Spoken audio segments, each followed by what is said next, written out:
Sometime later, Team 7 successfully completes a low-level mission to find a lost cat. The third Hokage informs them of the available D-rank missions, such as babysitting the chief counselor's 3-year-old.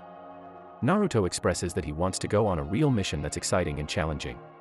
Iruka lectures him, stating that like every genin with no experience, he must start with simpler missions to develop his skills. The third explains that with a higher-ranked mission comes higher difficulty and greater risk to the shinobi. However, Naruto exclaims that he is a ninja now and wants to be treated as such.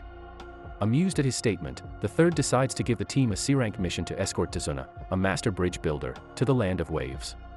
When Tazuna meets the team, he expresses disbelief in the fact that kids are going to be guarding him.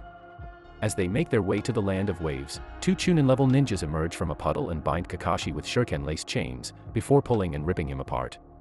With Kakashi defeated, the duo turns their attention to Naruto, who freezes up. Before they can land an attack, Sasuke intervenes and saves Naruto. The duo split up, leaving one behind as the other charges at Tazuna. Sakura steps in front of Tazuna to defend him, before Sasuke appears in front of her to aid. Before anything further can happen, Kakashi appears and effortlessly defeats the duo, though Naruto does attain a small scratch from one of their metal gauntlets, which contain poison.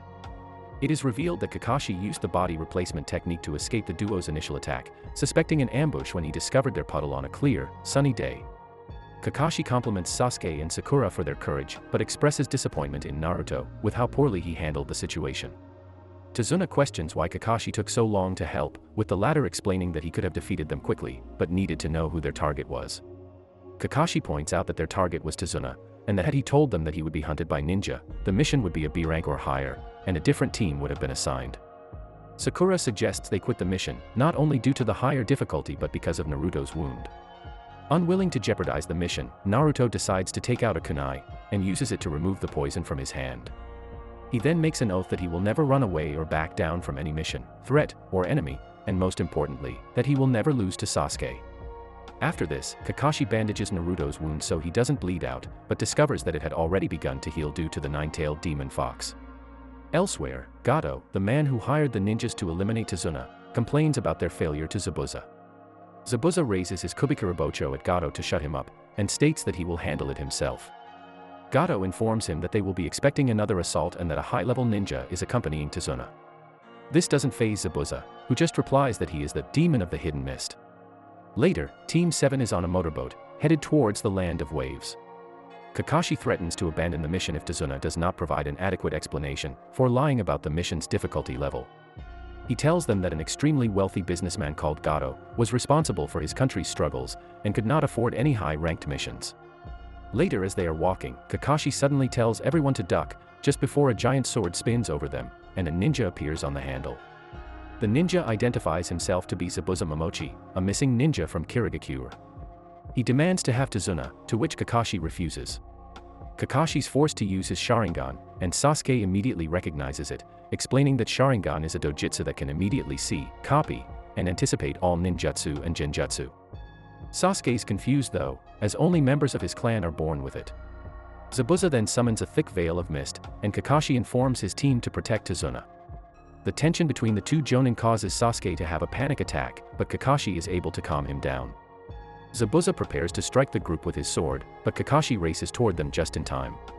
He stabs Zabuza with his kunai, but it's revealed he merely used a water clone. In turn, Zabuza slices Kakashi in half, which also turns out to be a clone. Appearing behind him, Kakashi catches Zabuza off guard, holding a kunai to his throat. However, the real Zabuza comes up behind Kakashi and attacks. He misses his swing, but lands a kick that sends Kakashi flying away.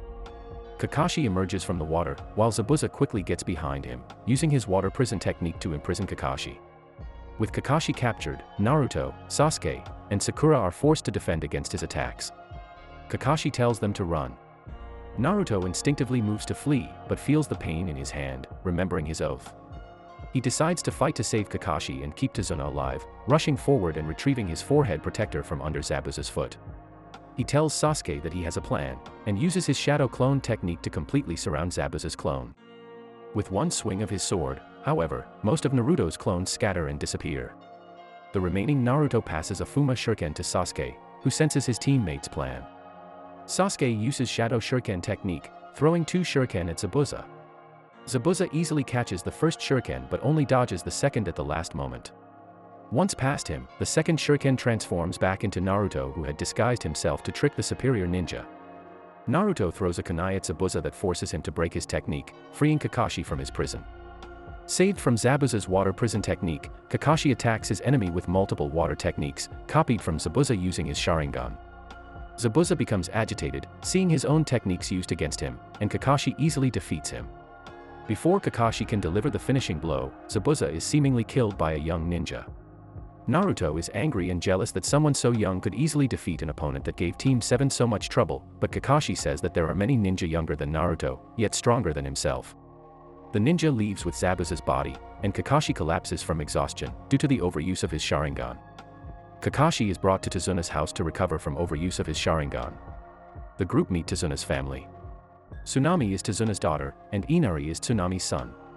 When he wakes up, Kakashi realizes that Zabuza's death had been odd, and concludes that it had probably been an act. Elsewhere, the ninja named Haku revives Zabuza, revealing that he is in league with the missing ninja. Zabuza promises to crush Kakashi when they meet again. In the meantime, both Kakashi and Zabuza need to rest for at least a week to recover from their battle. To prepare for Zabuza's likely return, Kakashi takes Team 7 to the nearby woods for training, where they learn to walk up vertical surfaces, using only their chakra. Sakura performs perfectly the first time, but Naruto and Sasuke require extra training. Kakashi notices that Naruto is finally getting a good grasp on teamwork, and recognizes that Naruto's chakra is the highest of all those present. While Naruto and Sasuke try to outdo each other in their tree climbing practice, a worker of Tazuna's quits, and tries to convince Tazuna to give up building the bridge. Later on their way home from a food market, Sakura is astonished by the poverty in the land of waves, and how many people want to steal her bag, which she initially thinks is a way to grab her butt. Tazuna points out that their country would be much better off if the bridge was completed, and Gato removed from power. Following dinner, Naruto and Sasuke are constantly eating too fast, in an attempt to get stronger, but constantly end up puking. Sakura asks why Inari often stares at the family photo on the wall, which is torn so that a person's face and upper body are gone.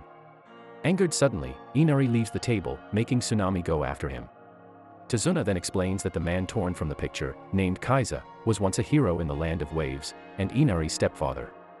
A traveling fisherman, he initially met Inari after saving him from drowning, and Inari came to rely on him heavily to the point where he wouldn't stand up for himself.